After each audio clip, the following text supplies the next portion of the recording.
शिवपुरा नाम के गांव में दीक्षा अपने पति पलाश के साथ रहती थी। उनका एक छोटा सा मैंगो शेक का दुकान था। गरीब होने की वजह से दीक्षा और पलाश दोनों मिलकर मैंगो शेक बेचकर अपना घर चलाते थे। चलिए, दुकान खोलने का समय हो गया है। दीक्षा, कितनी मेहनत करते हैं हम, क्या भगवान हमारी परिस्थिति कभी ठीक नहीं करेंगे?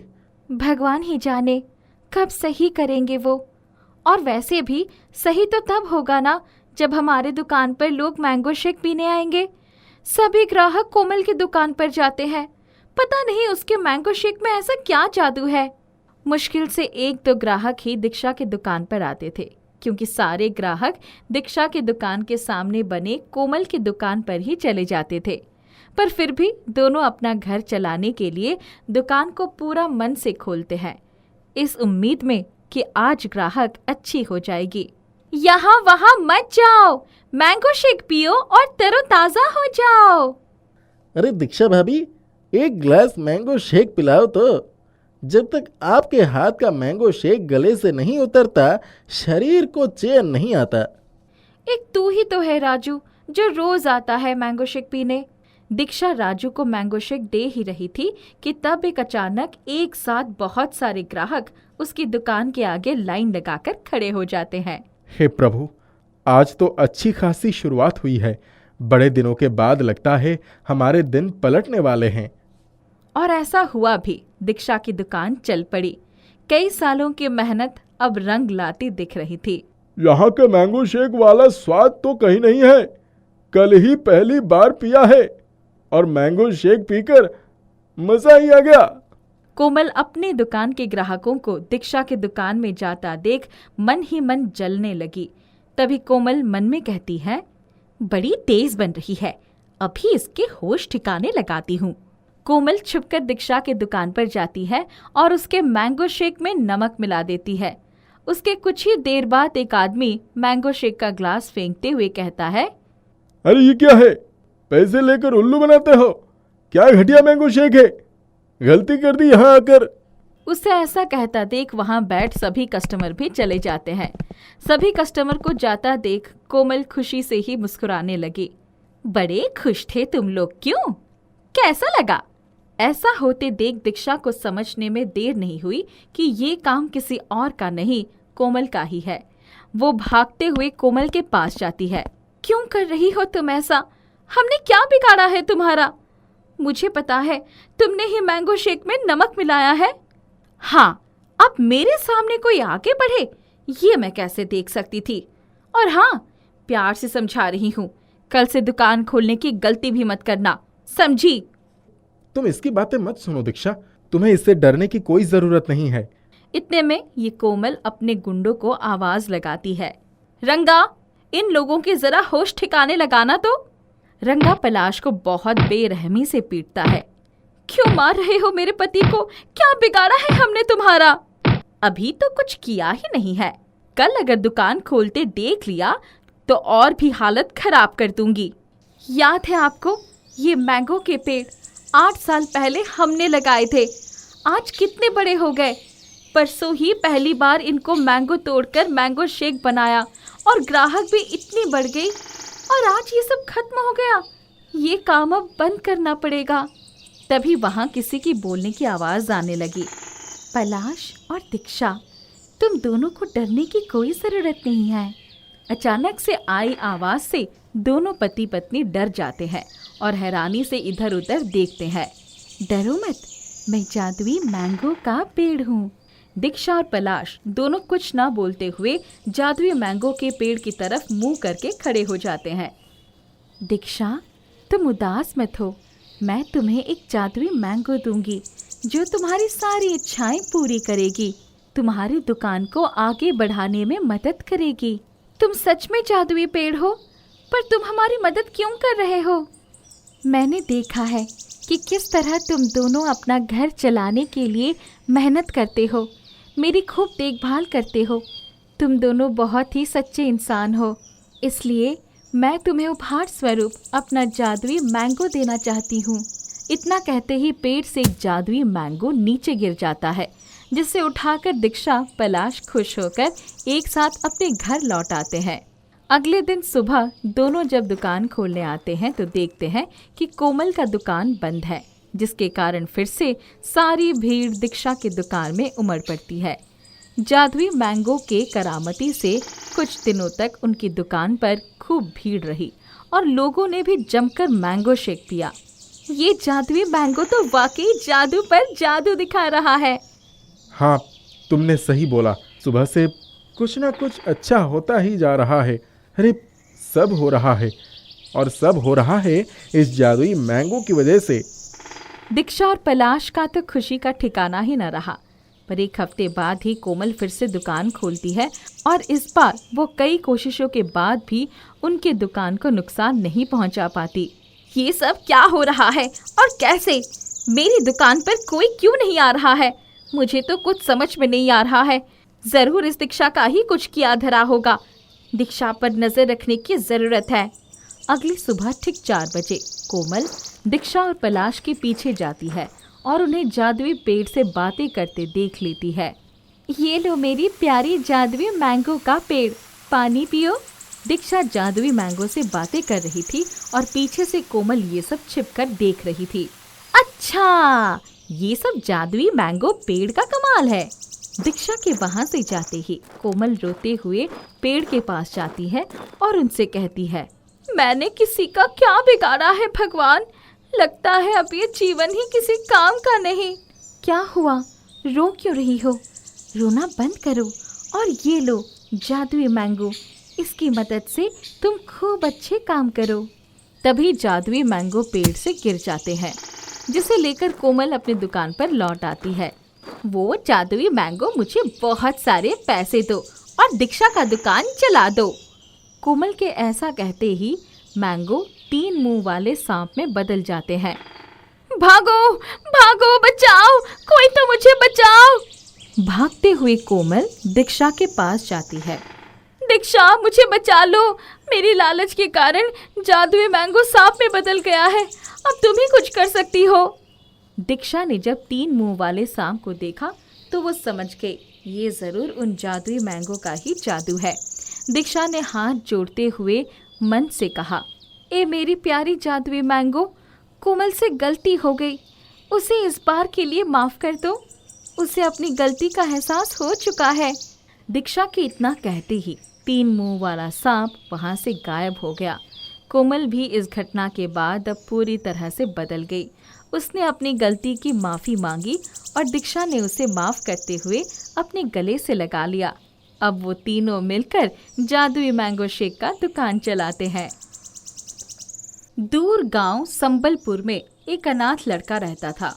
उसका नाम चिंटू था। असल में चिंटू के माता पिता बचपन में ही गांव में आए बाढ़ में बह गए थे।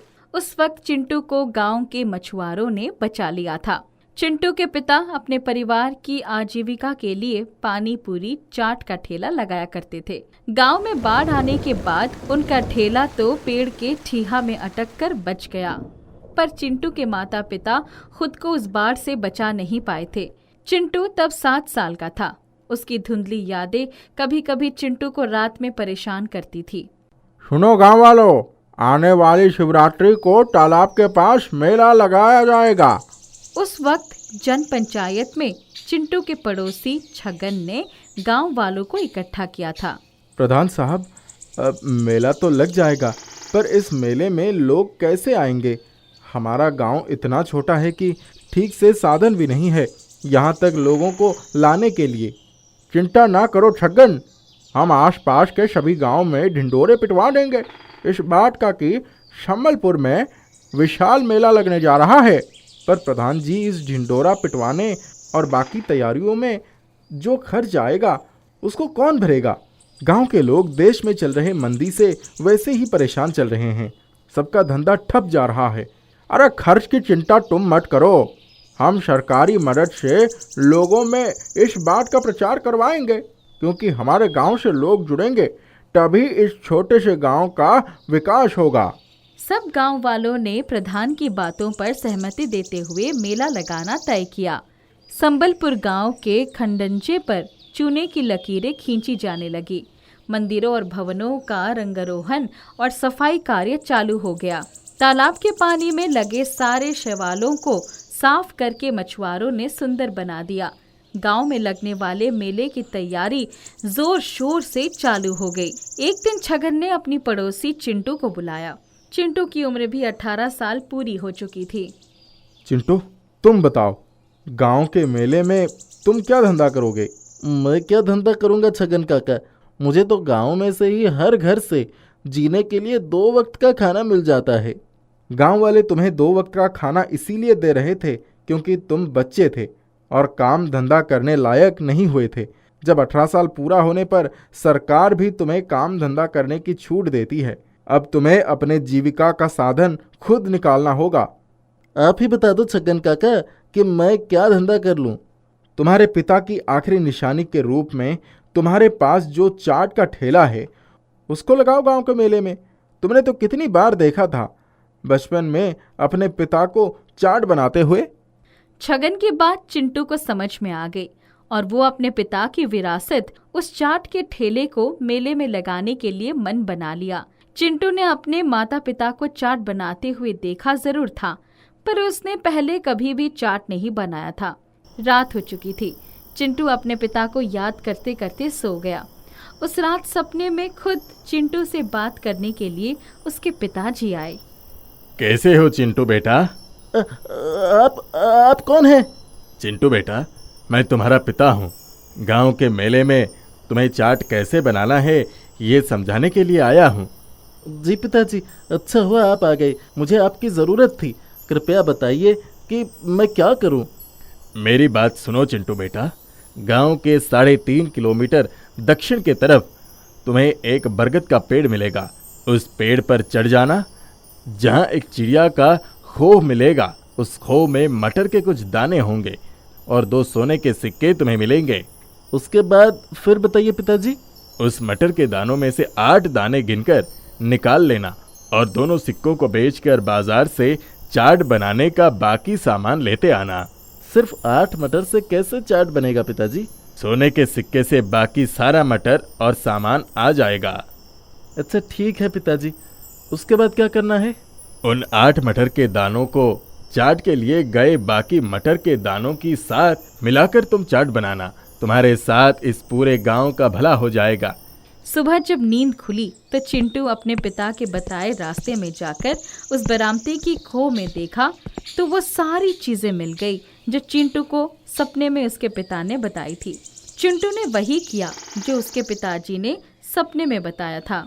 शिवरात्रि आ चुकी थी। गांव में मेला लगन भी चालू हो गया था।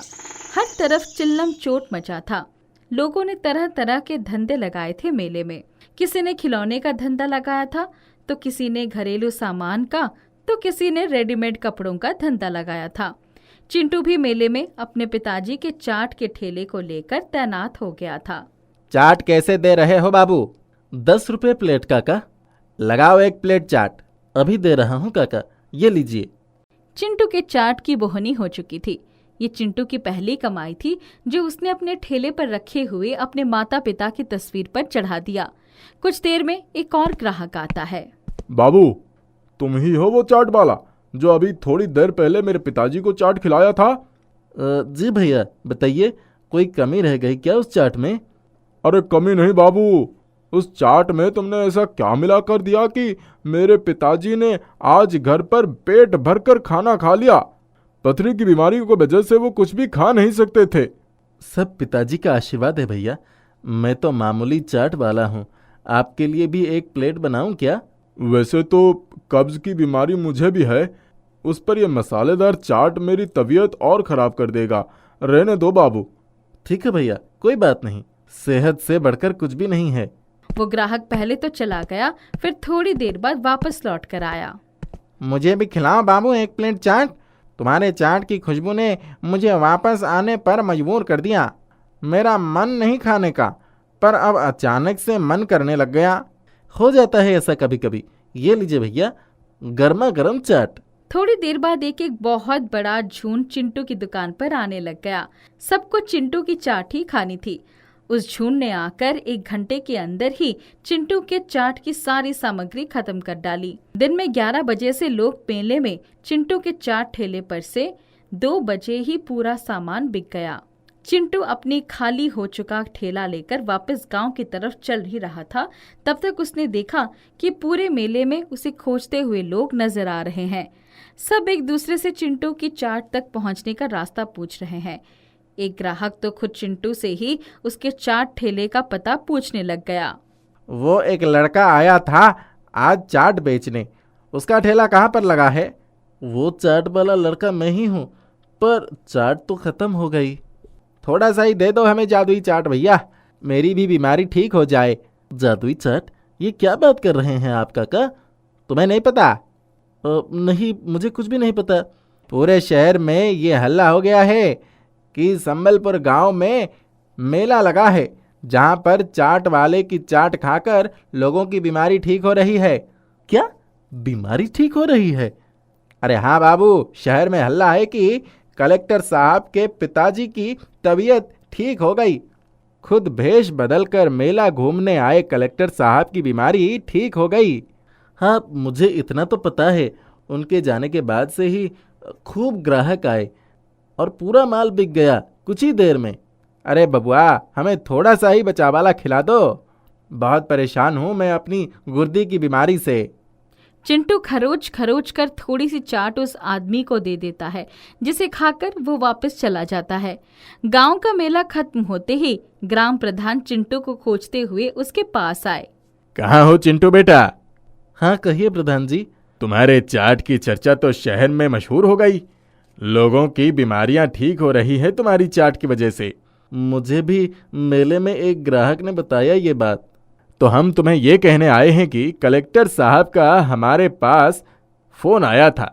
उन्होंने संबलपुर गांव में मेले को जिला स्तर पर प्रचारित करने की बात कही है। साथ ही संबलपुर को विशेष ग्राम पंचायत का दर्जा दिलवाने के लिए मंत्री जी को पत्र लिखा है। सब तुम्हारी वजह से हुआ है बेटा। सब पिताजी का आशीर्वाद है प्रधान जी। उन्होंने कहा था कि मेरे साथ पूरे गांव का भला होगा। मैं समझा नहीं। चिंटू अपने सपने की बात सोचकर मुस्कुराते हुए प्रधान की बात को कुछ नहीं कहकर काट देता है। उस रात फिर से चिंटू के पिता ने उसके सपने में उसे दर्शन दिए। पिताजी, आपने जो कहा बिल्कुल वही हुआ। क्या वो मटर के दाने का कमाल था पिताजी? बेटा, वो मटर का दाना चिड़ियों का इकट्ठा किया हुआ आम मटर का दाना था, कोई जादुई दाना नहीं था। आज जो हुआ सब तुम्हारी ही मेहनत का फल है। वो कैसे? बरगद तक मैं तुम्हें सिर्फ सोने का सिक्का दिलवाने के लिए जाने को कहा था, जो बुरे वक्त के लिए मैंने इकट्ठे किए थे। फिर लोगों की बीमारी कैसे ठीक हो रही है? जिसके मन का विश्वास निष्ठापूर्ण और जिसकी नीयत साफ हो, उसके हाथ का पानी भी जादुई हो जाता है। और अपने मन में कभी भी छल और घमंड मत लाना, और ऐसे ही निष्ठा से अपना रोजगार चलाते रहना। हर रोज तुम्हारे हाथ की चाट एक जादुई चाट बनकर लोगों को ठीक किया करेगी। इतना कहकर चिंटू के पिताजी गायब हो गए और वापस फिर कभी सपने में नहीं आए। संबलपुर विशेष गांव बन गया और वहां के लोगों की आबादी बढ़ने लगी। संबलपुर एक रियासी गांव में माना जाने लगा है और चिंटू की चाट के नाम से संबलपुर देश भर में मशहूर है। मीनागढ़ गांव में मुकेश नाम का एक आदमी रहता था। मुकेश मिट्टी के बर्तन बनाया करता था और ये काम उसके पूर्वज वर्षों से करते आ रहे थे। जैसे ही मुकेश दुकान खोलता था, उसके दादाजी भी दुकान पर आकर बैठते थे और मुकेश की मदद किया करते थे। मुकेश बेटा, तू जा, मैं थोड़ी देर में आता हूँ, तब तक तेरे लिए कुछ खाने को बना देता हूँ। आप घर पर ही बैठिए, अब आपकी उम्र नहीं काम करने की, मैं कर लूँगा सब काम। अरे बेटा, तू अकेला बहुत थक जाएगा। तेरे पिताजी थे तब तो सब सही चल रहा था, मगर भगवान के मर्जी के आगे क्या चलता है। अब जब तक मैं हूँ तब तक तो कम से कम मैं तेरी मदद कर दूंगा। अच्छा ठीक है, जैसी आपकी मर्जी। मिट्टी के बर्तन बेचकर ज्यादा पैसे तो नहीं मिलते थे, मगर भगवान की कृपा से घर चल जाता था। खाने के लिए कभी कोई कमी नहीं होती थी। मुकेश के दादाजी अपने साथ हमेशा एक पोटली रखते थे, जो कि बहुत ही ज्यादा गंदी दिखती थी। दादाजी, इस पोटली को फेंक क्यों नहीं देते? ये कितनी गंदी लगती है। जो भी ग्राहक आता है इसे ही देखता है। नहीं बेटा, मैं इसे नहीं फेंक सकता। ये शुरू से मेरे साथ है। जब तक इस दुनिया में मैं रहूंगा तब तक इसे अपने पास ही रखूंगा। आपसे बहस करके कोई फायदा नहीं है। आप तो करेंगे वही जो आपका मन हो। अरे बेटा, तू नहीं समझेगा। छोड़, कोई बात नहीं। तुझे जो समझना है समझ, मगर इस पोटली को कभी फेंकने की बात मत करना। मुकेश जब भी उस गंदी पोटली को देखता अपने दादाजी को बहुत बुरा भला कह देता था। मुकेश के दादाजी की तबीयत बहुत ज्यादा ही खराब हो गई थी। दादाजी, अब आप दुकान पर आना बंद कर दीजिए। घर पर रहिए और आराम करिए। आपकी तबीयत दिन प्रतिदिन खराब हो जा रही है। नहीं बेटा, ऐसा मत बोल। तू अकेला इतना काम कैसे कर पाएगा? तबीयत खराब होने के बावजूद भी मुकेश के दादाजी दुकान पर जाकर बैठा करते थे और मुकेश की मदद किया करते थे। एक दिन मुकेश के दादाजी की तबीयत बहुत ही ज्यादा खराब हो गई। दादाजी, आप आराम कीजिए, मैं अभी डॉक्टर को लेकर आता हूँ। मुकेश तुरंत डॉक्टर को लेकर आता है। आपके दादाजी का अंतिम समय चल रहा है। अब मैं कोई मदद नहीं कर पाऊंगा। ये सुन मुकेश बहुत दुखी हो जाता है। अगले ही दिन मुकेश के दादाजी की मृत्यु हो जाती है। आखिरी इंसान जो मुकेश की जिंदगी में था वो भी अब नहीं रहा था। मुकेश हर रोज अपने दादाजी को याद किया करता था। दादाजी के बिना घर कितना सोना सोना हो गया है। मुझे नहीं लगता था दादाजी की कमी इस तरह खलेगी मुझे। मुकेश अब दुकान में अकेला ही बैठा करता था। दादाजी थे तो मैं हमेशा उन्हें दुकान से दूर रहने के लिए कहता था, लेकिन अब मैं बुलाना चाहूँ तो भी वो नहीं आएंगे। धीरे धीरे दुकान में बिक्री भी बहुत कम हो गई थी। मुकेश इतने रुपए भी नहीं कमा पा रहा था जिससे 2 वक्त का भोजन जुटा पाए। दादाजी के रहते हुए कभी ऐसा हुआ ही नहीं था, मगर उनके जाते ही ये सब हो गया। मेरी तो पूरी जिंदगी ही बदल गई। दुकान पर मिट्टी के बर्तन की बिक्री ना के बराबर होने लगी थी। स्थिति और भी ज्यादा बुरी होती चली जाती थी। लग रहा है अब मुझे ये दुकान बंद ही कर देना होगा। बिक्री तो हो नहीं रही है, हर रोज नुकसान का सामना करना पड़ रहा है। अब लगता है ये काम छोड़कर कोई और काम ही ढूंढना होगा। मुकेश कोई और काम ढूंढने में लग जाता है और उसे काम भी मिल जाता है। मुकेश को मिट्टी के बर्तन बनाना बहुत ही पसंद था, मगर ये काम वो छोड़ देता है और दूसरा काम करने लगता है। कुछ महीनों के बाद मुकेश को काम से निकाल दिया जाता है क्योंकि अब उसकी जरूरत नहीं थी। वो घर पर ही रहने लगा था। थोड़ा बहुत पैसे कमाकर एक वक्त का भोजन कर लिया करता था। मुकेश की जिंदगी दिन प्रतिदिन खराब हो रही थी और उसे समझ नहीं आ रहा था कि वो क्या करे।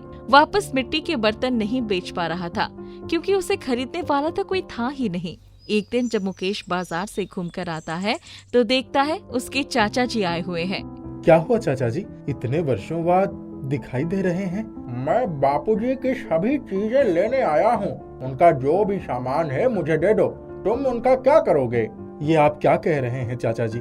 जब दादाजी की मृत्यु हुई तब तो आप आए नहीं और अब उनका सामान लेने आ रहे हैं। हाँ, जो भी सामान उनका है वो मुझे दे दो, मैं उनकी याद में रखूंगा। ये चीजें आपको उस वक्त क्यों नहीं याद आई जब दादाजी की तबीयत बहुत ही ज्यादा खराब हो गई थी? उस वक्त तो आप उन्हें देखने भी नहीं आए और अब आप उनका सामान लेने आए हैं। मुकेश और उसके चाचा के बीच घंटों बहस चलती है, जिसके बाद मुकेश के चाचा गुस्सा होकर वहाँ से चले जाते हैं। दादाजी के पास कुछ जोड़ी कपड़े थे और कुछ तो था ही नहीं, इन्हें वो भी चाहिए। कैसी सोच है इनकी। मुकेश दादाजी को याद करने लगता है और उनके सामान को देखने लगता है। तभी उसकी नजर उसी गंदी पोटली पर पड़ती है जो उसके दादाजी हमेशा अपने पास रखते थे और दुकान पर भी लेकर जाया करते थे। इसी गंदी पोटली की तो मैं फेंकने की बात करता था, मगर पता नहीं दादाजी क्यों इस पोटली को हमेशा अपने पास रखते थे। आखिर ऐसा क्या है इसमें? मुकेश उस पोटली को उठाता है। छी, ये तो बहुत ही ज्यादा गंदी है। मुकेश पोटली को नीचे फेंक देता है। तभी वो गंदी पोटली फट जाती है और उसके अंदर से एक बहुत ही खूबसूरत पोटली निकलती है। अरे, ये तो बहुत अजीब बात है। इस गंदी सी पोटली के अंदर से इतनी खूबसूरत पोटली। मुकेश उस खूबसूरत पोटली को उठाता है और खोलता है। उसको खोलने के बाद मुकेश देखता है वो पोटली चावल से भरी हुई है। अचानक चावल से आवाज आती है, मैं जादुई चावल हूँ। ये सुनकर मुकेश हैरान रह जाता है। इस जादुई चावल का क्या काम है? मुझे तो कुछ समझ में नहीं आ रहा है। मुकेश जादुई चावल की पोटली को रख देता है और सोने चला जाता है। जब मुकेश सो रहा था तभी सपने में उसके दादाजी आते हैं। बेटा, हमारी दुकान कभी मत बंद होने देना। मेरी पोटली में रखे जादुई चावल मुझे एक सिद्ध बाबा ने दिया था, जिसकी मदद से हमें कभी भी किसी भी चीज की कमी महसूस नहीं होगी। अब उस पोटली को हमेशा अपने साथ दुकान पर लेकर जाना, ग्राहक जरूर आएंगे। इतना कहकर मुकेश के दादाजी गायब हो जाते हैं। मुकेश उस जादुई चावल से भरी पोटली को वापस से गंदी पोटली में रख देता है और उसे अपने साथ दुकान लेकर जाता है। दुकान बिल्कुल पहले की तरह अच्छे से चलने लगता है और ग्राहकों की संख्या बढ़ने लगती है। हर रोज ग्राहक आया करते थे और मुकेश की अच्छी कमाई होने लगती है।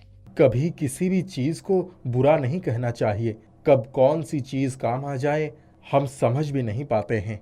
कुछ सालों बाद मुकेश शादी कर लेता है और खुशी खुशी अपने परिवार के साथ रहने लगता है। ये कहानी है केशवपुर की। केशवपुर में किशोर अपनी पत्नी हेमलता के साथ रहता था। किशोर काफी गरीब था। वो अपनी पत्नी हेमलता के साथ खदान में मजदूरी करता था। किशोरी और हेमलता दिन भर खदान में पत्थर फोड़ने का कठिन काम करते हैं और रात को घर आकर खाना खाकर सो जाते। एक दिन सुबह जब किशोर और हेमलता खदान जा रहे थे, तब हेमलता किशोर से कहने लगी, आज बड़ी कमजोरी महसूस हो रही है, चलने का भी मन नहीं कर रहा। अरे गर्मी की वजह से ऐसा हो रहा होगा। किशोर और हेमलता खदान पहुँचे और पत्थर फोड़ने लगे। अचानक पत्थर फोड़ते फोड़ते हेमलता गिर पड़ी। किशोर पानी पिलाकर हेमलता को होश में लाया गया। हेमलता के होश में आते ही ठेकेदार बोला, भाई किशोर, इसे अस्पताल ले जा और ये ले पैसे। चल अब तू जल्दी जा, ज्यादा लेट करने से कहीं कुछ गड़बड़ ना हो जाए। ठेकेदार से पैसे लेकर किशोर हेमलता को सरकारी अस्पताल ले गया। हेमलता का चेकअप करके डॉक्टर कहने लगा, खून की कमी है, फौरन खून चढ़ाना होगा। अरे कोई दूसरा उपाय नहीं है? खून चढ़ाने से तो बहुत पैसों की जरूरत पड़ेगी। मेरे पास तो उतने पैसे नहीं है। नहीं चढ़ाना चाहते हो तो इन्हें रोज नारियल पानी पिलाओ। नारियल पानी तो बहुत महंगा चल रहा है। वो आप देख लो, मुझे जो बोलना था मैंने बोल दिया। किशोर हेमलता को घर लाया और उसे सुलाकर नारियल पानी ढूंढने निकल पड़ा। मेरे पास पैसे नहीं और पैसे नहीं तो नारियल पानी नहीं। चलते चलते किशोर ऐसा सोच ही रहा था कि तभी उसकी नजर साहूकार के घर के सामने खड़े एक कूड़ेदान पर पड़ी। कूड़ेदान में एक नारियल पड़ा हुआ था। किसी से भीख मांगने से अच्छा इस सूखे नारियल को घर ले जाता हूँ। थोड़ा बहुत पानी तो निकल ही जाएगा। किशोर नारियल घर लेकर आ गया और नारियल को तोड़ने की बहुत कोशिश की, पर नारियल नहीं टूटा। वो गुस्से में नारियल को बगीचे में फेंककर घर के अंदर आ गया। आधी रात में अचानक जमीन थरथराई और किशोर हेमलता की नींद टूट गई। लगता है भूकंप आ गया है। नहीं, भूकंप नहीं, खदान में ब्लास्ट हुआ है शायद। सो जाओ तुम। सुबह होते ही किशोर घर से बाहर आया। बाहर आते ही उसने देखा कि घर के सामने एक विशाल नारियल पड़ा हुआ है जो किसी पहाड़ जैसा था। किशोर को अपनी आंखों पर विश्वास ही नहीं हो रहा था। उसने चिल्लाते हुए हेमलता को बुलाया। हेमलता बाहर आई तो वो भी नारियल देखकर दंग रह गई थी। इतना बड़ा नारियल! कुछ समझी हेमलता? रात को ना भूकंप आया था ना खदान में ब्लास्ट हुआ था। जमीन थर्राई थी क्योंकि ये नारियल का पेड़ बड़ा हो रहा था। देखते देखते खबरें पूरे केशवपुर में फैल गई और विशाल नारियल को देखने लोगों की भीड़ उमड़ पड़ी। किशोर हाथ में छुरी लेकर नारियल काटने लगा। बाप रे बाप, ये नारियल तो बड़ा ही सख्त है। अब इस नारियल से पानी कैसे निकालेंगे? तभी ठेकेदार वहां पहुंचा। नारियल देखकर ठेकेदार भी दंग रह गया। अरे किशोर, ये नारियल देखकर मेरी हालत खराब हो गई। क्या तुमने इस नारियल से नारियल पानी निकालने की कोशिश की? कैसे निकालूं मालिक? सुबह से मैंने बहुत कोशिश की इस नारियल को तोड़ने की, पर ये नारियल इतना सख्त है कि छुरी काम नहीं कर रही है। छुरी से काम नहीं बनेगा। मैं खदान से बोरवेल मशीन, कुछ टैंकर, पंप मांगता हूँ। बोरवेल मशीन से इसे ड्रिल करेंगे और वाटर पंप से सारा पानी टैंकर में भर लेंगे। फिर क्या था, ठेकेदार ने फटाफट फोन घुमाए और सारा सामान हाजिर हो गया। बोरवेल मशीन नारियल पर चढ़ाया गया और नारियल को ड्रिल किया गया। फिर नारियल पानी के हॉल में वाटर पंप डाला गया और पाइप टैंकर्स में छोड़ा गया। पंप शुरू होते ही नारियल का सारा पानी टैंकर्स में गिरने लगा। देखते देखते 20 टैंकर्स फूल गए। किशोर, 20 टन पानी निकला है। किशोर ये सुनकर हैरान हो गया। हेमलता जिंदगी भर पिए तो एक टैंकर खत्म ना कर पाएगी, फिर 20 टैंकर जूस का क्या करेंगे? तुम चिंता ना करो, मैंने पूरी व्यवस्था कर दी है। ठेकेदार की बात खत्म होते ही एक कंपनी के कुछ अफसर वहां आए और कहने लगे, मिस्टर किशोर, हम अमृत रस कंपनी से आए हैं। हमारी कंपनी नारियल पानी बेचती है, इसीलिए हम आपके सारे टैंकर्स खरीदना चाहते हैं। जानते हो किशोर, 20 टैंकर के ये कितने पैसे दे रहे हैं? पूरे 5 करोड़। 5 करोड़ सुनते ही किशोर का सिर चकरा गया। ये तो बहुत अच्छी बात है, लेकिन सारा नारियल पानी आप ले जाएंगे तो मेरी हेमलता क्या पिएगी? क्यों मजाक कर रहे हो सर? आपको जितना नारियल पानी चाहिए आप रख लीजिए, लेकिन फिलहाल ये 5 करोड़ का चेक रख लीजिए। ऐसा कहकर अफसर ने किशोर और हेमलता को 5 करोड़ का चेक थमाया। इस प्रकार विशाल नारियल पानी ने हेमलता और किशोर की रूखी सूखी जिंदगी पैसों और खुशियों से भर दी।